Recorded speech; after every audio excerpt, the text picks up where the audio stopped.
Fawzia Zouari, vous avez choisi l'exposition L'éveil d'une nation, l'art à l'aube de la Tunisie moderne, 1837-1880. C'est jusqu'au 27 février au Palais Ksar Es Saïd à Tunis. Pourquoi ce coup de cœur?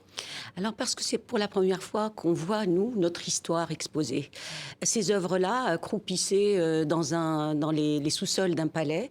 Et c'était quand même l'histoire des beys, c'est toute l'histoire du 19e siècle, et dans laquelle la Tunisie, vous savez, était la première, démontrée qu'elle était la première à avoir une constitution dans le monde arabe, qu'elle abolissait l'esclavage. C'était quand même un des premiers pays au monde. Et on avait ça, on avait ces objets, ces archives sorties pour la première fois. Et que je trouve que donner à lire et à voir sa mémoire à un peuple, c'est quand même assez intéressant.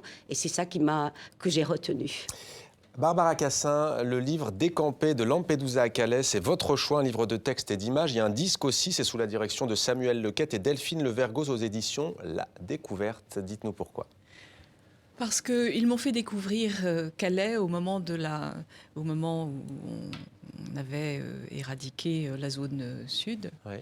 Et j'ai découvert en particulier l'école des Dunes, que j'ai trouvé extraordinaire, dans cette zone arasée d'où subsistait tout d'un coup une petite poupée ou une chaussure. C'était vraiment effarant.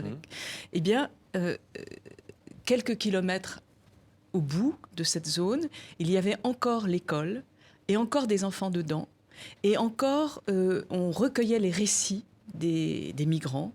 Je trouve ça aussi une chose absolument essentielle, de recueillir les objets et les récits simultanément.